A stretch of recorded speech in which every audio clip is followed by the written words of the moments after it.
Here at MNC, we understand there's huge scope for embracing data science throughout the insurance cycle, from targeting new customers to managing lapses and renewals. Whilst the big issues in the insurance industry are not always the same from market to market, there is, however, symmetry in the fact that the data science techniques are typically a large part of the solution.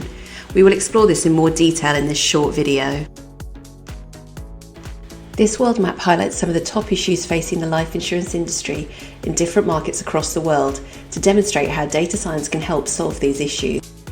In the US, for example, educating customers could be facilitated in the future by semantic search, an international retrieval technique using AI, where the search engine looks for the intent and meaning behind a query to provide a response. An example is shown in this image here. Once the person has been referred to the correct part of a policy document or product description, this could then be coupled with a video link to explain it in simpler terms.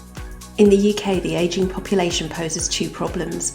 One, how to avoid outliving your savings, and two, how to fund care in old age. But in order to solve this, member data needs to be digitalised. It is often incomplete, inconsistent, or stored in multiple formats. Pension schemes struggle to analyse their data and use it to make predictions about trends or behaviours. They also find it difficult to aid members to improve their pension choices to get better outcomes. Data science has much to offer here. In Asia, the main goal for insurance markets in the coming years will be returning to growth. With large populations in many Asian markets, we can collect large volumes of data to inform decisions. Machine learning can help automate data cleaning processes for these large volumes of data, and growth can be facilitated through a deeper understanding of consumer buying behaviours. In Africa, where insurance penetration in many countries is lower, but where most of the population own a mobile phone, mobile data is a particularly valuable source of information. AI can be used here to reduce fraud within both claims and insurance applications, and digitalisation of insurance can allow further growth in this sector. Here in Australia, regulatory changes and increased scrutiny have led to there being increased interest in comparing superannuation fund performance. Data published on pension funds, however, is often presented in long tables, in Word or large spreadsheets. This data can be converted into charts in a dashboard, allowing for interactivity and ease of interpretation.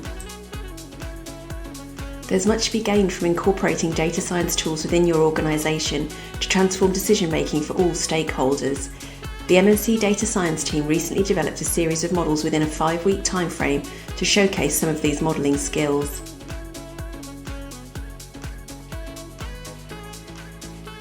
The first of these is a model that takes population data that changes in real time and displays it as a moving GIF.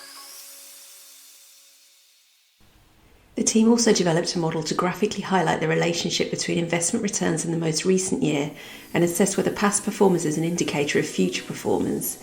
The GIF moves as time elapses. Machine learning is another technique that our data science team are experienced with.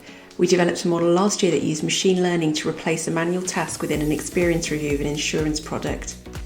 Data science really is the superpower that can unlock the potential in your business. But with great power, of course, comes great responsibility. When implementing data collection and transformation, fairness is a core pillar. As insurers have access to more and more data, such as access to medical records, wearable data, and lifestyle information via social media feeds, fairness needs to be at the heart of decision making and to ensure our superpower is used for good. Policyholders themselves now know more about their health, and their future health is predicted ever more accurately.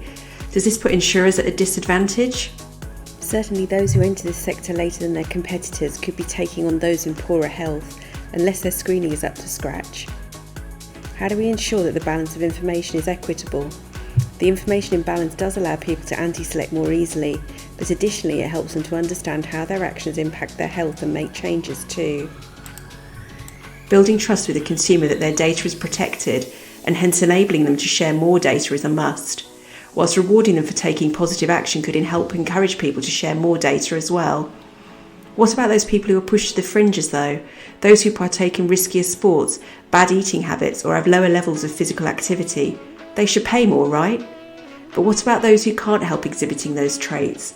Unhealthy foods are often cheaper. Those who work 2 or 3 jobs to make ends meet don't have the time to exercise. They risk being discriminated against for behaviours outside of their control. How do we ensure insurance is available to everyone? Which brings us to the elephant in the room. Data science offers insurers the power to laser target individuals with products customised for their unique needs. But insurance works on the concept of pooling. The balance between these two ideologies will be key to using our data science superpower in the right way. Gaining the trust of those whose data we wish to obtain is another key pillar within the building blocks of a successful data science strategy.